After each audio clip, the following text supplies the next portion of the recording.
पहला hello everyone, Radhe Radhe, अहित, good असत्य, मॉर्निंग। व्यर्थ, कटु, निंदायुत, उद्वेग वचन का त्याग, लीला भगवन नाम गुणों का गान करे नित सह अनुराग। सबसे पहला, वाणी से भयंकर अपराध बन जाते हैं। घोर नरकों की प्राप्ति वाणी के अपराध से होती है। सबसे ज्यादा अपराध वाणी से बनता है। साधक को वाणी पर बहुत संयम रखना चाहिए। पहला साधन बताया अहित। अगर वाणी से ऐसा बोला कि किसी का अहित अमंगल हो, नहीं। असत्य, झूठ नहीं बोलना। देखो, यदि प्रेम प्राप्त करना है तो किसी का अहित हो ऐसा नहीं बोलना, और असत्य, झूठ नहीं बोलना। क्यों झूठ बोले?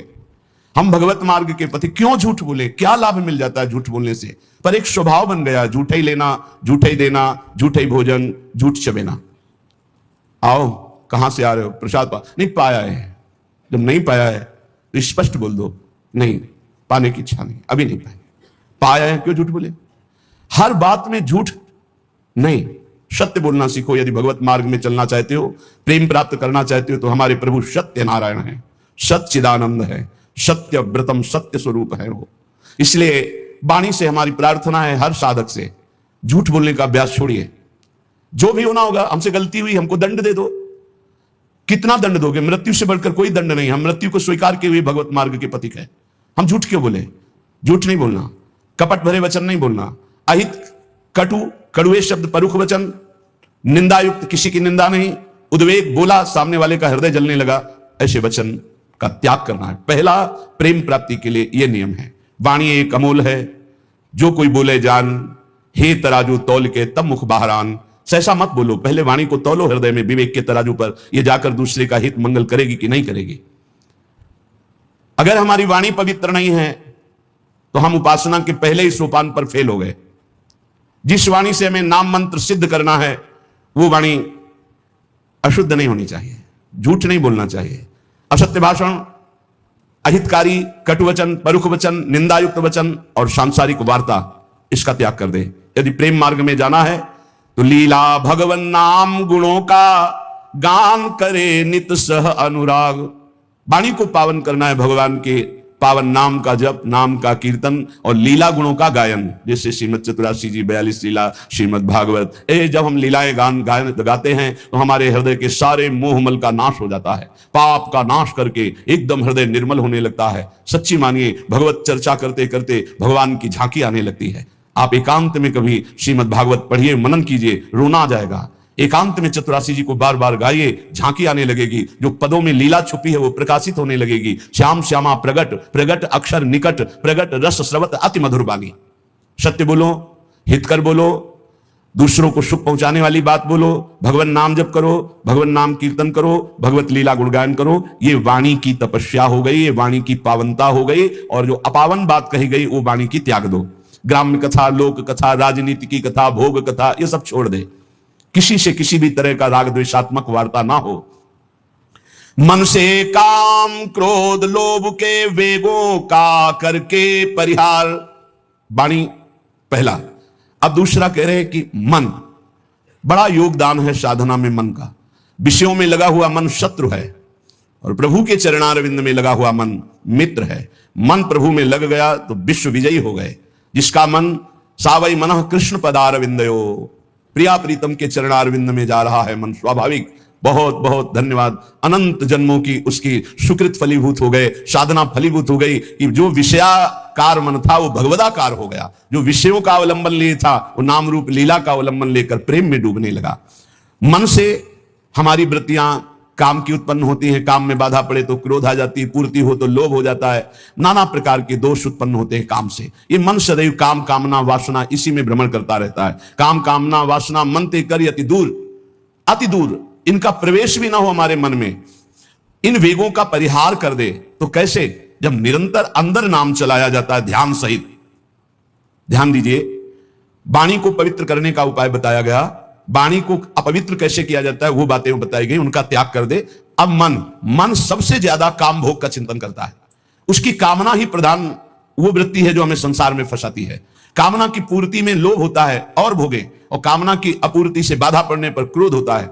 बड़े बड़े चाहे कोई भी हो, क्रोध आते ही मूढ़ता छा जाती है, मूढ़ता छाते ही स्मृति नष्ट हो जाती है, स्मृति नष्ट होते ही बुद्धि भ्रष्ट हो जाती है, बुद्धि भ्रष्ट होना ही सर्वनाश कहा गया है। ध्यायतो विषयान पुंसा संगास्तेषु उपजायते संगात संजायते कामा कामात् क्रोधो विजायते क्रोधात् भवति सम्मोहा सम्मोहा स्मृति विभ्रमा स्मृति भ्रंशात् बुद्धिनाशो बुद्धिनाशात् प्रणश्यति, सर्वनाश हो जाता है। इसलिए विषयों का ध्यान ही ना हो पावे, विषयों का चिंतन ही ना हो पावे तो कैसे? अंदर ध्यान सहित नाम जप करो। यदि रूप का ध्यान हो रहा है तो ठीक है, नहीं तो नाम का ही ध्यान करो, जो नाम जप कर रहे हो उसी का ध्यान करो। राधा बार बार ध्यान करते हुए नाम जप करो। लीला भगवत गुण नामों का करे नित्य चिंतन अविकार। अविकार स्थिति प्राप्त करने के लिए, हृदय रूपी गुफा के अंधकार को दूर करने के लिए नाम का, प्रभु के रूप का, प्रभु की लीलाओं का चिंतन करें। जैसे हम जिह्वा से लीलाओं का गुणगान करते हैं, नाम कीर्तन करते हैं, वाचिक नाम जप करते हैं या उपांश नाम जप करते हैं, तो ये वाणी की पवित्रता हुई, मंगल है। पर हृदय रूपी गुफा में जो काम क्रोध चोर छुपे हुए हैं, इनको हटाने के अभी सामर्थ्य नहीं। इनको हटाने के लिए उतरना पड़ेगा गुफा में, नाम को उतारना पड़ेगा हृदय रूपी गुफा में। या तो ध्यान चल रहा है और या तो नाम ध्यान सहित चल रहा है। ध्यान सहित नाम जब एक एक अक्षर मात्रा का ध्यान करते हुए, तो वही रूप प्रकाशित हो जाएगा। लीला गायन करे तो हमें 5 अध्याय करने हैं भागवत के, ऐसा नियम न ले। 5 श्लोक पढ़े पर खूब डूब के पढ़े कि क्या कहा जा रहा है, कौन सी लीला गायन, मेरे प्रभु क्या लीला कर रहे हैं, ऐसे। और जो रस ग्रंथ है इनके अर्थ पर विचार न करें, इनका केवल गायन करें। ये अर्थ विचार करने की सामर्थ्य प्रकाशित करेंगे गायन करते करते। रटत रटत कहत कहत सुनत सुनत रसरीति जानी। जब रटते रहोगे, कहते रहोगे, सुनते रहोगे तो ये रसरीति समझ में आएगी। कहत और सुनत रसरीति जानी, ताहि तज कबहूं गाउन कबहूं कछु प्राण रमि रही हरिवंश बानी। ऐसी निष्ठा, ऐसा भाव, निरंतर गायन, तो चिंतन का अधिकार प्राप्त हो जाता है। जब मन से नाम का चिंतन, रूप का चिंतन होता है तो ये काम क्रोध लोभ मोह मद मत्सर अंधकार में ही टिकते हैं। नाम का प्रकाश होते ही ये सब भाग जाते हैं। परम प्रकाश रात दिन बना रहता है नाम का। ऐसा सुंदर सुख है नाम का, वो कैसे वाणी में सामर्थ्य नहीं कि वर्णन किया जा सके। जैसे कई दिनों के प्यासे आदमी को शीतल जल मिले तो कैसे गटकता चला जाता है, ऐसे अनंत जन्मों से जिस सुख की खोज हम अनंत ब्रह्मांडों के भोगों में करते हुए मरते रहे, आज तक नहीं मिला। जब नाम में वो सुख मिला तो गटकत, निरंतर गटकत। जैसे हम रूप के प्यासे नेत्र भटकते रहे और जब प्यारी जू को देखा तो नेत्रों से रूप का पान हो रहा है। जैसे हरिवंश निकट दासीजन लोचन चसक रसासो गटकत गटकत, नेत्रों से रूप का पान कर रहे हैं, वाणी से लीला गुणगान नाम का पान कर रहे हैं, श्रवणेंद्रिय से प्रभु के यश का श्रवण करके पान कर रहे हैं। वो उन्मत्त हो जाते हैं। रसासो गटकत, ये रस आसो है, ये आसो उन्मत्त कर देता है। तो मन निष्काम हो गया। नाम और ध्यान ये पद्धति है। देखो छाणिदय माननी मान मन धरिबो वाले पद में आओ तो देखो कैसे प्रभु पद्धति बता रहे। जपत हरि विवश तब नाम प्रतिपद विमल और मनसि तब ध्यान ते निमिष नहीं टरिबो। एक साथ दोनों बात। जप हो रहा है वाणी से तो मन से एक निमिष के लिए भी ध्यान में नहीं छूट रहा, ध्यान नहीं छूट रहा। हित सजनी जो कह रहे हैं प्यारी जो से, पहली बात तो प्रणत है आपके लाडली जो, आपको मान धारण नहीं करना है। प्रणत सुंदर सुघर प्राण वल्लभ नवल वचन आधीन सोईतो कत करिबो। और स्थिति जपत हरि विवश तब नाम प्रतिपद विमल मनसि तब ध्यान ते निमिष नहीं टरिबो। और इधर हनुमान जी महाराज श्री जानकी जी की स्थिति वर्णन कर रहे हैं। अशोक वाटिका में बैठे, नाम पाहरू दिवस निशि ध्यान तुम्हार कपाट लोचन निज पद जंत्रित जाहि प्राण के ही बाट। आप कैसे समझोगे जानकी जी की स्थिति को प्रभु? आपका नाम रात दिन पहरा दे रहा है, नहीं तो कब प्राण निकल गए होते। और आपका ध्यान कपाट की तरह दरवाजा बंद किए हुए, हृदय में राम रूप का ध्यान है, जिह्वा पे नाम 8 पहर चल रहा है, इसीलिए जानकी जी को प्राण नहीं गए, नहीं तो कब छूट गए होते। नाम पहारू दिवस निज ध्यान तुम्हार कपाट लोचन निज पद जंतित जाहि प्राण के बाद। और यहां सजनी जो लालजू के लिए कह रही, जपत हरि विवश तव नाम प्रतिपद विमल मनसि तव ध्यान ते निमिष नहीं टरिबो। प्यारी जो वचन आधीन सो हितो कत करिबो, जो आपकी केवल आज्ञा हो उसका पालन करने पे तत्पर है, उनके साथ आपको मान उचित नहीं। जब तक नाम हृदय में ध्यान नहीं किया जाता, रूप का ध्यान नहीं होता, तो बाहरी नाम जपते हुए भी हृदय में विकार आते रहते हैं, विकारों का खेल होता रहता है, इसीलिए प्रेम का प्रकाश नहीं होता। तो प्रेम प्रकाशित करने के लिए वाणी पावन और मन पावन। अब प्राण पवित्र करो। प्राण कैसे? प्राण आहार से अशुद्ध और शुद्ध हो जाते हैं। तो आहार, हिंसा में अशुद्ध भोजन का, भगवत मार्ग में चलने वाले को तमोगुणी आहार का त्याग कर देना चाहिए। ये सब अभक्ष्य पदार्थ तो दूर ही हैं। प्याज लहसुन में कोई हिंसात्मक दोष नहीं, पर घोर तमोगुण प्रकट करता है, इसलिए इसका त्याग किया गया है। जहां आलू प्रकट होती है, जहां कंद, शकर कंद प्रकट होती है, जैसे जैसे मूली गाजर प्रकट होती है, ठीक वैसी उसी खेती में उसी जगह में ये प्याज लहसुन प्रकट होता है। इसकी प्रकट होने की प्रक्रिया कोई अपवित्र नहीं है, ये खेतों में प्रकट होता है। लेकिन ये घोर तमोगुणी है, ये भजन में बहुत बाधक है। जब तक आपका हृदय प्राण मन वाणी ये पवित्र नहीं होंगे तब तक आप भगवत साक्षात्कार नहीं कर सकते। तो पवित्रता के लिए इसका त्याग किया गया है। प्याज लहसुन का भगवत प्राप्ति की पवित्रता के लिए त्याग किया गया है। ये कोई हिंसात्मक दोष वाला नहीं है, पर ये तमोगुणी है, तो तमोगुणी का त्याग करके सतोगुण का सेवन करते हुए वो गुणातीत अवस्था में पहुंचना, इसलिए इसका त्याग अत्यंत अनिवार्य है। और कहीं भी किसी भी ठाकुर जी को कभी भी कोई भी भोग नहीं लगाता प्याज लहसुन का। अगर लगाता है तो यह अपराध है। आज तक कहीं कोई प्रमाण नहीं है कि कहीं सात्विक पुरुषों ने इसको पाया हो या ठाकुर जी को भोग लगाया गया हो। इसलिए इस तमोगुण प्रदान करने वाले प्याज लहसुन का भी त्याग कर दे। और कह रहे करे चटोरेपन का त्याग। प्राण को शुद्ध करने के लिए ये बाजारू चीजें खाने की जो चटोरापन बन गया है वो प्रेम प्राप्ति की ठीक वृत्ति नहीं है कि आप बाहरी चीजें, आपको अगर भोग ही लगाना है तो आप अपने घर में जो रूखा सूखा बनाइए, भाव से भोग। ये केवल ये 2 अंगुल जबान की बात है, गले के यहां से गया ना वो खट्टा मीठा सब बेकार हो गया, वो मल बन जाएगा। इसी की केवल इसको स्वाद दो हरि नाम का, राधा नाम का। ये चटोरेपन का त्याग करो। ये ज्यादा चटोरापन रजोगुण तमोगुण प्रकट करके भोग वासनाओं में भ्रमित करता है। ये ऐसा नहीं, बहुत सावधानी। सात्विक केवल पेट भरना है उतना जितने से हमारे प्राणों का पोषण हो जाए तो हमारे प्राण पवित्र हो जाते हैं।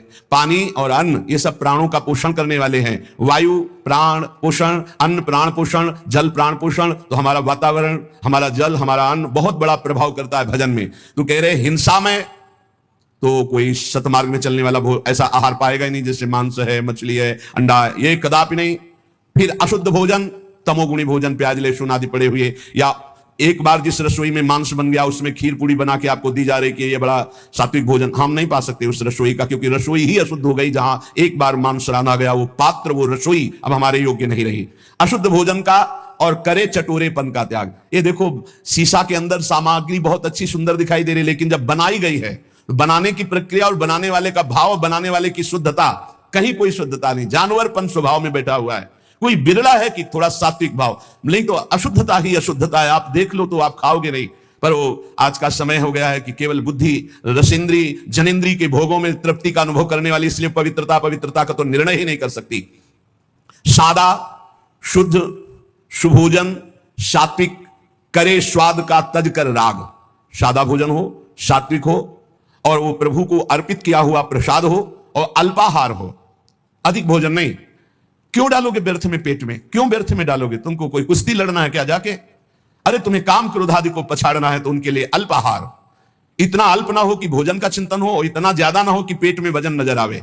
सात्विक, कम स्वाद वाला और भगवत प्रसाद अर्पित किया हुआ भोजन, इससे आपका प्रेम मार्ग पुष्ट होगा, प्राण पवित्र होंगे। अब तन, पहले वचन, फिर मन, फिर प्राण, और अब तन। तन की पवित्रता अत्यंत अनिवार्य है। शौचाचार का ज्ञान जिनको नहीं है उनकी भजन वृत्ति नहीं चलेगी। आप देख लीजिए, लघुशंका जाइए, बहुत सावधानी से लघुशंका होकर जलेंद्री का प्रक्षालन करके हाथ को 1-2 बार तो रज जरूर लगाओ। भले तुम आप साबुन आदि लगाते हो तो रज जरूर, रज के बिना पवित्रता नहीं मानी जाती। और फिर आचमन करे, 3 बार आचमन करे, फिर मंत्र जपना शुरू करे। कभी खाली ना रहे। तो जब लघुशंका जाए तब जल का प्रयोग जरूर करे। शौच जाए तो उतने ही वस्त्र पहनकर जाए जितने प्रक्षालन धो सको, और पवित्र वस्त्र धारण करो। सादे वस्त्र आचरण सीधे, जीवन आडंबर से ही, आवश्यकता अभाव विरहित, सदा दीन सेवा में लीन। सादे वस्त्र, शौचाचार का पूर्ण ज्ञान, आचरण बहुत पवित्र आचरण, सरल सीधा स्वभाव, पवित्र आचरण, आडंबर से हीन, कोई भी बनावटीपना नहीं होना चाहिए। ऊपर वर्णन आया कि कोई इस प्रेम मार्ग का पथिक आडंबर न करे। आडंबर सखी भाव या गोपी भाव का नाटक न करे, दिखावा न करे, वो इधर उधर श्रृंगार करके हम अपने को जनाए कि हम गोपी हैं या सहचरी। आडंबर है। गोपी या सहचरी देह भाव छूट जाने पर प्राप्त होता है। ये देहातीत भाव है, देह का श्रृंगार गोपी नहीं है, ये देह का श्रृंगार सहचरी नहीं है। बनिता पुरुष भाव मिट जाए, सेवे ललितादि के भाई। देह शुद्धि का विस्मरण हो, बता रहे ना, पूर्व की स्मृति ना भविष्य का कोई, बीते हुए ना भूत की स्मृति, ना भविष्य की स्मृति, वर्तमान में भी मैं स्मरण कर रहा हूं, ऐसी स्मृति नहीं, केवल अखंड स्मृति। ये बाहरी आडंबर नहीं होना चाहिए। मना किया है ऊपर ये जीव अपने वास्तविक लक्ष्य से भ्रष्ट हो जाता है जब बाहरी आडंबर करके दूसरों को रिझाने की चेष्टा करने लगता है। इष्ट को रिझाने के लिए देह भाव विस्मृत होना है, देह को सजाना नहीं है। सादा शुद्ध सुभोजन सात्विक, करे स्वाद का तज कर राग। बहुत सात्विक भोजन, वैसे ही सात्विक वस्त्र। आडंबर से हीन, चरित्रवान उपासक, आवश्यकता अभाव विरहित। जैसे मुझे प्रभु रख रहे हैं मैं राजी हूं, मुझे कोई आवश्यकता नहीं, न परिस्थिति बदलने की, न स्थिति बदलने की। जैसे मुझे प्रभु रख रहे हैं, जो जो प्यारो करे सोई मुझे भाव। मुझे संतोष है जैसे रख रहे हैं, बहुत अच्छा है। हमें किसी से कोई मांग नहीं, हमें कोई चाह नहीं, हमें कोई परिवर्धन की चाह नहीं, ये परिवर्तित हो जाए, ये बढ़ जाए, नहीं। और रात दिन तन को सेवा मिली। सेवा से बहुत जल्दी पवित्र होता है शरीर। माता पिता की सेवा, बूढ़ों की सेवा, रोगी की सेवा, पशु पक्षियों की सेवा, किसी की सेवा, भगवान की सेवा, संत सेवा, गौ सेवा, किसी की भी भगवत भाव से सेवा की जाए तो शरीर बहुत जल्दी पवित्र होता है। शौचाचार का ज्ञान, पवित्र वस्त्र, आडंबरहीन दिखावाहीन जीवन, कोई आवश्यकता नहीं, जैसे प्रभु रख रहे हैं उसी में राजी, और दीन भाव से सेवा। विषयी संसारी लोगों का संग छोड़ सेवे सत्संग। जिनके साथ बैठने से, जिनके व्यवहार से हमारे अंदर निष्कामता आवे, नहीं चाहिए मुझे भोग, नहीं चाहिए मुझे संसार का सुख। परिणाम देखा जाता है, परिणाम। भगवत प्रेमी महात्माओं का संग का परिणाम क्या होता है? खाओ पियो हंसो खेलो बैठो, और उसका परिणाम होगा कि आपके हृदय में आने लगेगा, मुझे नहीं चाहिए भोग, मुझे नहीं चाहिए संसार का सुख, मुझे प्रभु चाहिए, मैं सत्य से चलना चाहता हूं, मैं धर्म से चलना चाहता हूं, मैं जितेंद्रियता से चलना, ये आने लगेगा। ये संग का प्रभाव। और बहुत मीठी मीठी बनावटी बातें, बाहर दिखावा, आडंबर, तो संग से आपके अंदर भोग वासना बढ़ेगी, संग से आपके अंदर संसार प्रीता बढ़ेगी, संग से आपके अंदर वस्तु व्यक्ति स्थान का राग जागृत हो जाएगा। इसलिए कह रहे हैं विषयी संसारी लोगों का संग छोड़ सेवे सत्संग। व्यर्थ अनर्थ कार्य सब इंद्री मन के तज कर रहे असंग। साधु संग करे, विषयी कुसंग का त्याग कर दे, और व्यर्थ कार्य कभी न करे। कबहू काल व्यर्था नहीं जाई, एक क्षण भी व्यर्थ नहीं जाना चाहिए। नाम जब चल रहा है, गुण कीर्तन चल रहा है, सेवा चल रही है, साधु संग, भक्त चरित्र, भक्त नाम, अन्यथा हमारा समय व्यर्थ माना जाएगा। हम सेवा करें, किसी की भी सेवा का अवसर मिले, जगत में सबके हृदय में भगवान है, पर हमारा भगवत भाव हो और नाम जब चल रहा हो, व्यर्थ कार्य नहीं होने चाहिए। और अनर्थ, ये जितने पापाचरण हैं ये सब अनर्थ तुम्हारा नाश कर देंगे, तुम्हारी शांति का, तुम्हारे सुख का, तुम्हारे शरीर का, तुम्हारे विचारों का नाश कर देंगे। अनर्थकारी चेष्टाएं कभी ना करें। ये इंद्रियां शब्द स्पर्श रूप रस गंध के लिए भागती रहती, इनको रोको। इनको नाम बल से रोका जा सकता है। कल जैसे चर्चा कर रहे थे, ज्ञान सबको है, लेकिन अपने ज्ञान का प्रयोग करने की सामर्थ्य नहीं है। सामर्थ्य आती है नाम जप से। जितना नाम जप करोगे उतना ही सामर्थ्य आपके अंदर आएगी, जो चाहोगे प्राप्त हो जाएगा। हमारे हर प्रश्न का उत्तर नाम जप है। कुछ लोग कहते भी हैं कि इनको तो हर प्रश्न का जब उत्तर देंगे कहेंगे नाम जप करो। इसलिए कहते हैं कि चाहे जितनी बढ़िया बाजार हो, घूम आओ पूरी बाजार में, अगर कोई चीज लेनी है तो आपके पास रुपया चाहिए। रुपया, बाजार में घूम आओ, रुपया चाहिए। रुपया है तो उसके अनुसार सामान ले लोगे। ऐसे ही ये साफ शास्त्र हैं, सिद्धियां, ये वो जो चाहिए। अब जब चाहिए तो तुम्हारे पास धन होना चाहिए। वहां ये रुपया धन काम नहीं करता, वहां नाम धन काम करता। कबीरा सब जग निर्धना, धनवंता नहीं कोई, धनवंता सोई जानिए जाके राम नाम धन होए। राधा राधा कृष्ण कृष्ण हरि हरि, जितना जपा जो चाहिए खरीद लो। अगर कुछ और नहीं खरीदोगे तो हरि को खरीद लोगे। सुमिर पवन सुत पावन नामू, अपने बस करी राखे रामू। इसीलिए सब प्रश्नों का समाधान बताते बताते अंत में यही कि नाम जप करो, क्योंकि नाम जप के द्वारा मंगलों का नाश होगा, सुख की प्राप्ति होगी, ज्ञान का प्रकाश होगा, अविद्या का नाश होगा, महामंगल हो जाएगा। तो व्यर्थ अनर्थ कार्य सब इंद्री मन के तज कर रहे असंग, ये असंगता के लिए नाम जप जरूरी है। बिना नाम बल के आप असंग नहीं रह सकते। जो मन चाहेगा करवा लेगा, जो इंद्रियां चाहेंगी करवा लेंगी। और भजन उत्साह सदा, जैसे एक गरीब आदमी को रुपया कमाने का उत्साह होता है कि अगर हम 2 घंटे और कर लेंगे तो इतना रुपया हमको मिल जाएगा, ऐसे भजनोत्साह होना चाहिए। उपासक के अंदर जब भजन का उत्साह जगता है तो रात्रि में नींद नहीं आती। थोड़ी देर एक मूर्छा से आई, उठ के बैठे, कितना अभी तो 11 बजे, नहीं घड़ी बंद हो गई होगी, हम तो आराम से सो चुके हैं, और बैठ के भजन चल रहा है। सब सो रहे हैं, वो जग कर भजन 2 घंटे में आए, पूरा 24 घंटे का विश्राम हो गया। नाम जप कर, नाम से विश्राम की प्राप्ति हो रही। भजनोत्साह सदा। देखो अपने अंदर कहां भजन के लिए इतनी प्रियता है। रात्रि में जो भजन होता है बहुत जोर का आनंद मिलता है, एकदम शांत वातावरण, और एक खुमारी चढ़ी रहती है, उसी में चल रहा है मंत्र, बाह्य चेतना शून्य, अंदर से मंत्र चल रहा है, केवल सुनते रहो, चाहे लेटे हो चाहे बैठे हो। पर यह स्थिति बहुत अभ्यास के अंतर्गत होगी, नहीं तो बैठे बैठे भी सो जाओगे, लेटने में तो फिर क्या है। आप देखो शवासन में लेट करके कितनी जल्दी समाधि में चले जाते हो, नींद में पहुंच जाओगे। नाम का अभ्यास ऐसा, नाम की खुमारी की, चाहे लेटे चाहे बैठे, बस वो चल रहा है, भजनोत्साह सदा, और भगवत अस्तित्व कृपा में दृढ़ विश्वास। प्रभु की हमारे ऊपर बहुत बड़ी कृपा है। नाम जब चल रहा है इसलिए प्रभु हमारे साथ हैं, भले हमें दिखाई ना दे रहे हो। नाम बाणी जहां श्याम श्यामा तहां, नाम बाणी सुनत श्याम श्यामा सुबस। बस नाम है तो प्रभु हमारे साथ हैं, हमें चिंता नहीं करनी। भजन सहायक, जो भजन में सहायता करते हैं वही हमारे मित्र हैं।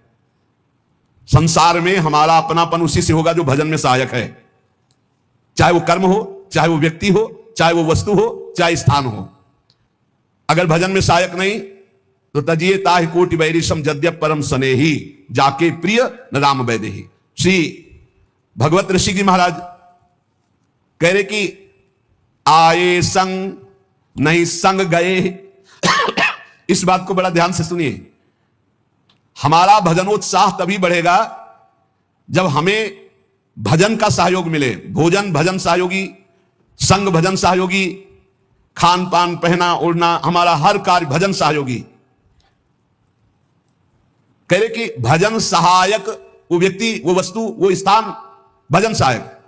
और जो भजन सहायक नहीं है तो आए संग नहीं संग गए, ये मग में भयो मिलाप, मोह फास जग बंदी रहो, बिछुरे करत बिलाप। बिछुरे करत बिलाप, मान सुत पितु पति माता, ससुर जमाई जुवति सुहृद गुरु शिष्य धन भ्राता। निज अनुभव की भूल विभव भगवत बिन माये, को हम कहां को जात कहां ते कहीं लगी आए। भगवत ऋषि जी कह रहे, जो प्राणी, जो रिश्तेदार, जो संबंधी हमें भगवान से विमुख करे वो हमारा नहीं है। देखो कोई संग नहीं आया था और कोई संग नहीं जाएगा, बीच में मिले हुए लोग हैं। मिले हुए लोगों से अपने कर्तव्य का पालन केवल करना है, संबंध केवल प्रभु से। अगर प्रभु का संबंध हटा दे तो हमारा आपका कोई संबंध नहीं। तजेव पिता प्रहलाद, विभीषण बंधु भरत महतारी, गुरु बलि तजेव कंत ब्रज बनितन, भेमुद मंगलकारी। इस संसार में ना कोई हमारे साथ आया है और ना कोई साथ जाएगा। बैठा लो हृदय में, अकेले आए हो अकेले जाओगे प्यारे, पक्का विश्वास कर लीजिए। दुनिया में लाखों का मेला जुड़ा, वो हंसा जब जब उड़ा तो अकेला उड़ा, कोई साथी नहीं। चाहे साथ कोई मृत्यु को प्राप्त हो पर उसकी यात्रा अलग होगी, आपकी यात्रा अलग होगी, कभी मिलाप नहीं हो सकता। ये खेल ऐसा है। ये मिलाप केवल अभी अभी कुछ समय का बीच का है। इसलिए इस दुनिया में जो ममता का जाल फैलाकर, माया फंसाकर, भगवान से विमुख करके जन्म मरण के चक्र में फंसा रही है, नहीं फंसना। उसका जाल है पिता पुत्र माता ससुर जमाई पत्नी मित्र गुरुजन अर्थात बड़े बूढ़े जन, और शिष्य की ममता, धन की, भाई बंधुओं की। ये सब माया का जाल है फंसाने वाला। भगवत ऋषि जी कहते हैं, निज अनुभव की कमी होने के कारण सुख भोग में, इन संबंधों में ऐसे लोग फंस जाते हैं कि उनके अंदर ये बात ही नहीं आती कि मैं कहां से आया हूं, मुझे कहां जाना है, मैं कौन हूं, मेरा कौन है। इन बातों का कोई प्रश्न नहीं रहता, बस वो इनके जाल में फंस जाता है। श्री पूज्य भाई जी महाराज कह रहे कि हमको भजन सहायक, जो हमारे भजन में सहायता करें, ऐसे लोगों से प्रेम करना है। अगर हमारा भाई हमारे भजन के विरुद्ध है तो हम अपने कर्तव्य का पालन करेंगे लेकिन उससे मित्रता नहीं रखेंगे। अगर हमारे परिवार का कोई सदस्य भजन के विरुद्ध है तो उसके प्रति हमारा जो कर्तव्य उसका हम पालन करेंगे, बकाया संबंध अंदर से नहीं मानेंगे। ऐसे ही वस्तु, जो भजन सहायक वस्तु, जो भजन में बाधक वस्तु है उसका त्याग, जो भजन सहायक उसको स्वीकार। ऐसे स्थान जहां जाने से, जहां बैठने से भजन क्षीण होता है, हम ऐसे स्थान में नहीं जाएंगे, ऐसे लोगों के बीच में नहीं बैठेंगे। हम वही कर्म करेंगे जिससे हमारा भजन बढ़े। छठदम शील विरत बहुकर्मा, निरत निरंतर सज्जन धर्मा। भजन सहायक कर्मों में हमारी प्रीति हो और भजन में बाधा डालने वाले कर्मों से हम अरुचि करें। प्रवृत्ति, ध्यान, अभ्यास।